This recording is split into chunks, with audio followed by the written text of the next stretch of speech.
Masa pandemi corona yang belum diketahui pasti kapan berakhirnya membuat para siswa yang belajar di rumah merasa bosan tidak terkira. Tak bisa bertatap muka langsung dengan pengajar dan teman-teman membuat mereka banyak bertanya kapan dan apakah bisa mereka belajar kembali di sekolah seperti biasa.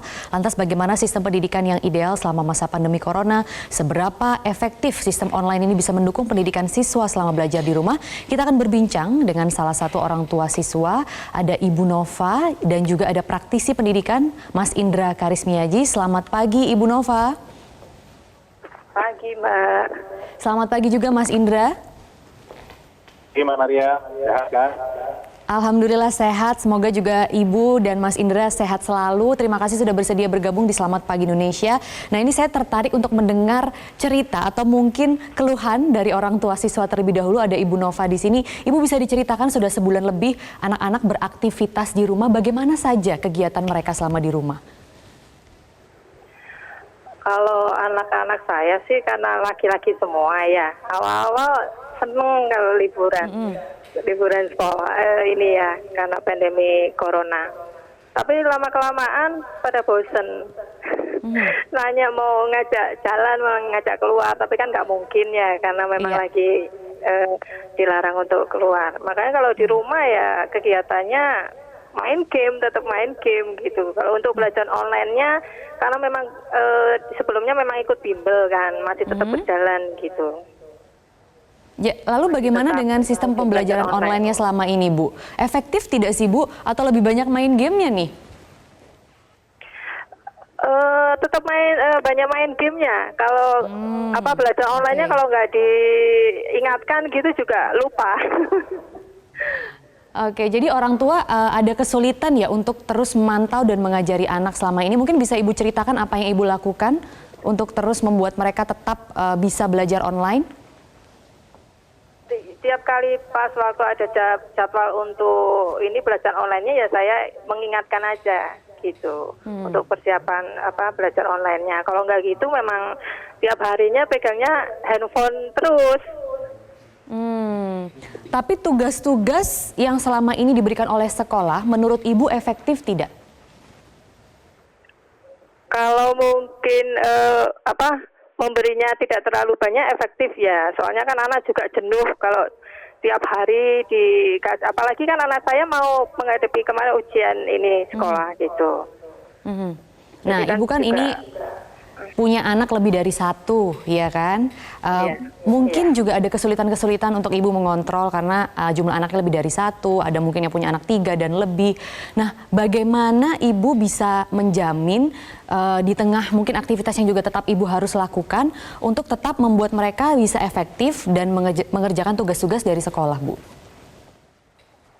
Saya tiap harinya menanyakan ke anak sudah mengerjakan belum, saya lihat gitu. Atau enggak saya konsultasi sama gurunya, tanya by WhatsApp gitu kan, by WA, apa anak saya sudah menyelesaikan tugas-tugas yang diberikan gurunya gitu, Mbak. Oke. Saya Kemudian, tahu juga anak saya sudah mengerjakan atau belum. agak susah tidak sih Bu untuk terus mengontrol sementara juga Ibu harus ada aktivitas lain, mungkin membersihkan rumah, menyiapkan makanan? Susah, ada ini.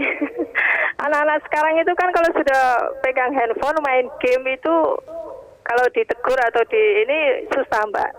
Oke, ya saya paham. Nah, jadi apa harapan Ibu? Karena kita masih belum tahu nih sampai kapan ini akan berakhir. Mungkin apa harapan Ibu jika memang ini masih akan terus berkepanjangan, Bu, untuk sistem pendidikan di Indonesia? Kalau untuk belajar online-nya, kalau di TV ini kan sudah ada tuh ya, anak bisa belajar online lihat. Cuman ya memang kurang efektif juga anak-anak sekarang itu kalau untuk belajar yang offline aja kadang kalau nggak disuruh ini ya Mbak ya, susah gitu. Iya, anak memang berbeda-beda ya Bu ya? Iya, ada yang nggak disuruh bisa belajar sendiri gitu. Oke, kita akan kembali ke Ibu nanti, tapi kita juga tersambung dengan salah satu praktisi pendidikan di sini, Mas Indra Karismiaji. Jadi saya juga ingin bertanya kepada Mas Indra. Mas Indra tadi juga mungkin sudah mendengar sedikit curhatan dari Ibu Nova. Nah, Mas Indra melihat pandemi ini kita belum tahu sampai kapan. Dan bagaimana untuk membuat sistem pembelajaran di Indonesia ini kalau bisa dibilang tetap hidup begitu Mas untuk para siswa-siswanya? Oke, sebenarnya kalau kita kembali ke konsepnya Pak Pendidikan kita, Ki Hajar Dewantoro mengatakan untuk pendidikan itu ada 3 sentra pendidikan. Yang satu itu adalah di rumah, yang kedua ada di sekolah, yang ketiga adalah di masyarakat.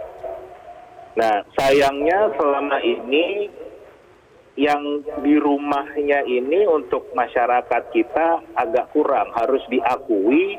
Justru lebih banyak mindsetnya para orang tua Indonesia itu untuk pendidikan di rumah itu di outsource, diserahkan ke orang lain. Jadi urusan pendidikan diserahkan ke sekolah, diserahkan ke bimbel, diserahkan ke guru les, begitu. Ini mayoritas ya, mayoritas. Yeah. Gitu. Dan itu yang membuat mutu pendidikan kita salah satu yang dunia.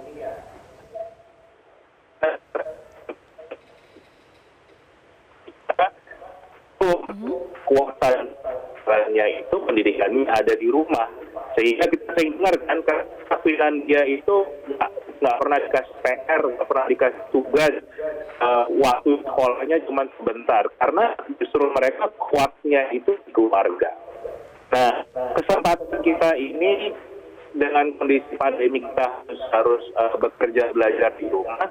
Kita bisa tekan tombol reset ulang untuk bagaimana kita memberikan lagi pendidikan itu juga harus mulai dari rumah.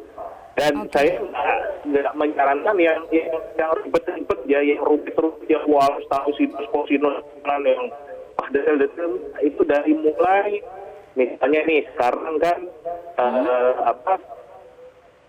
semua sibuk di rumah, itu harus menjadi harus ini, karena juga dibagi tugas. Jadi mereka juga punya tugas, siapa yang bagian nyapu, siapa yang ngepel, siapa yang cuci piring, mulai. Nah, kemudian diajak untuk mulai sama-sama keluarga itu suka membaca. Tingkat literasi kita rendah, dan ini bisa dimulai dari orang tua. Itu mulai dari situ dulu. Iya.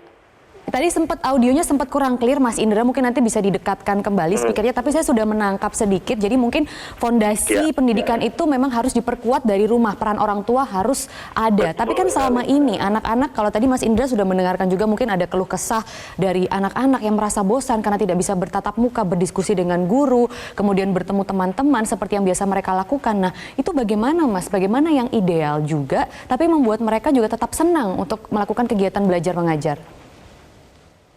Itu tadi, kalau kita memberikannya materi yang terlalu sulit, kan, yang berat-berat, yang membebani, itu akan menjadi mereka juga nggak semangat. Tapi kalau sesuatu yang sederhana, tadilah satu keluarga misalnya ada 24 jam nih, bapak, ibu, anak-anak semua ambil 1 jam untuk semua hening baca bersama, kan.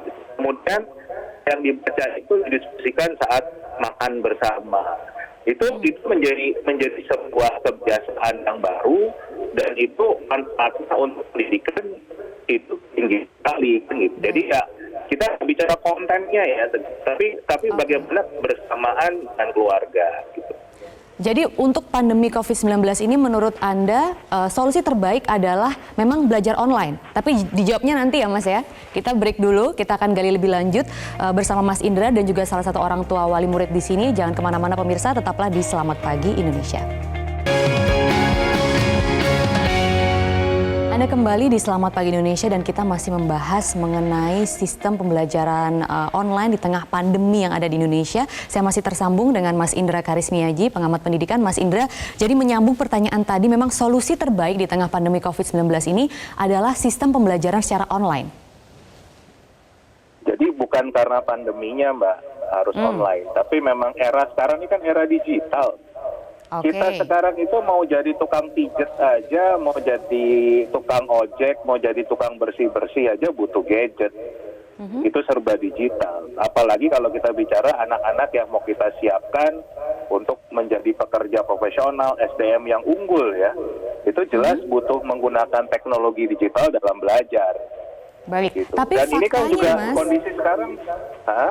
Oke, tapi faktanya kan tidak semua masyarakat Indonesia belum menyeluruh nih penggunaan internet. Kalau data dari Asosiasi Penyelenggara Internet Indonesia saja atau APJI itu mencatat tahun 2018 masyarakat Indonesia yang memiliki akses internet itu baru sekitar 54% begitu. Dan untuk tahun ini pasti jumlahnya tidak jauh berbeda. Artinya masih banyak yang tidak memiliki akses internet, terutama yang ada di daerah-daerah, di pelosok-pelosok Indonesia. Nah, bagaimana untuk menjawab tantangan itu, Mas Indra? Ya itu kan berarti kalau kita dalam mendesain SDM unggul, kan berarti harus SDM unggul di abad 21 ini kan? Berarti kan harus tantangan pemerintah bagaimana menyediakan sarana prasarana untuk anak-anak dididik di era digital. Kan Pak Presiden sudah mengkampanyekan tahun lalu kalau kita punya tol langit. Gitu. Bagaimana tol langit kita sekarang dimanfaatkan untuk pembelajaran yang katanya dulu semua daerah Indonesia itu bisa terjangkau. Kan ternyata belum nih kan gitu. Berarti kan harus refleksi buat pemerintah dong. Apa yang dikatakan tahun lalu katanya kita punya tol langit kok masih jadi gang nih gitu. Gang langit belum tol langit nih kan gitu. Nah, ini yang harus diperbaiki. Oke, jadi ini adalah PR besar bagi pemerintah ya, karena kita juga masih belum tahu pandeminya sampai kapan.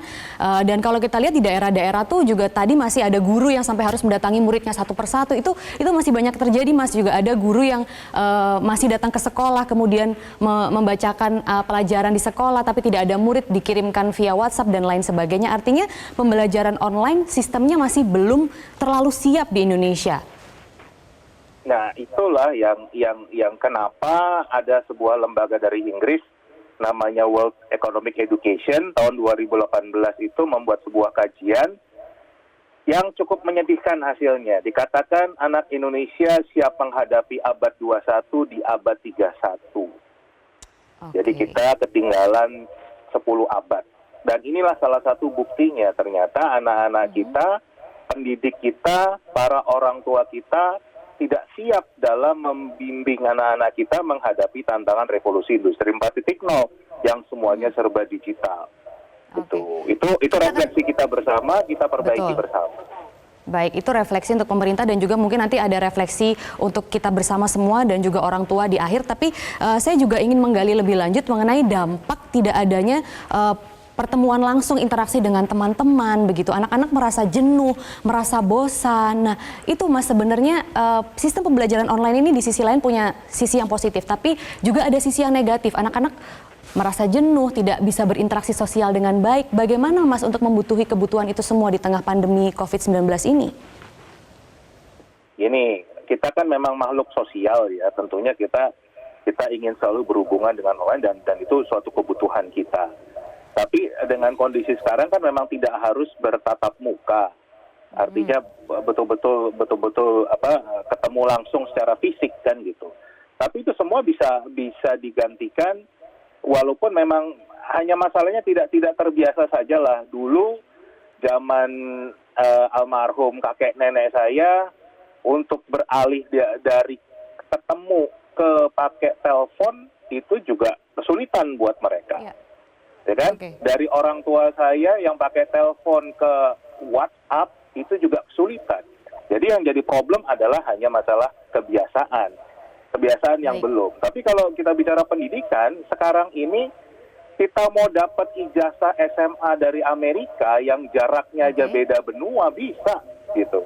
Jadi nggak harus tatap muka. Oke, Mas Indra sedikit sebelum nanti kita juga akan ke Ibu Nova lagi begitu. Apa solusi yang harus dipersiapkan oleh kita semua khususnya mungkin pemerintah di tengah pandemi COVID-19 ini untuk dunia pendidikan Indonesia? Karena ini kita masih melihat mungkin akan berkepanjangan, kita belum tahu sampai kapan. Jadi apa yang harus kita catat, apa yang harus kita persiapkan untuk dunia pendidikan di Indonesia? Untuk pemerintah, saya agak menyayangkan langkahnya agak lambat ya menghadapi semua ini.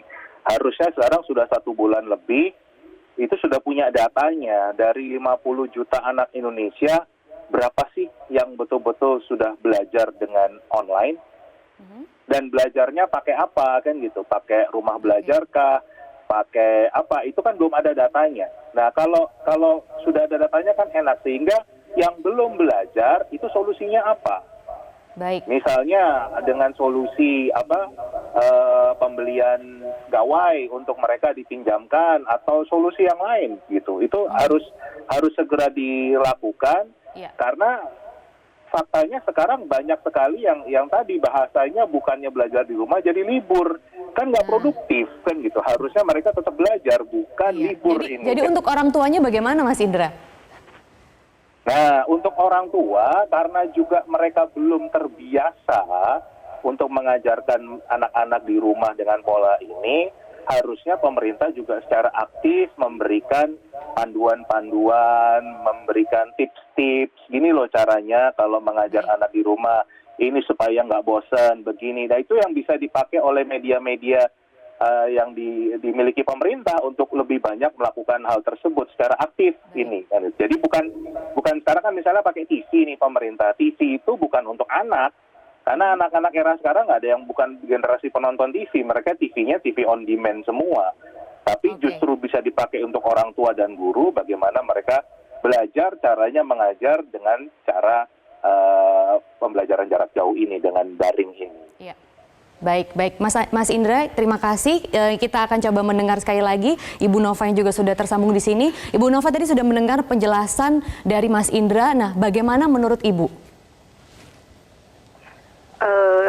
Sama seperti yang disampaikan Pak Indra, kalau memang sistemnya belajarnya online itu harus sistemnya dipersiapkan baik-baik. Mungkin untuk dipikirkan untuk yang belum punya gadget atau kalau belajar online kan harus pakai kuota internet nih, itu juga boros mungkin ya.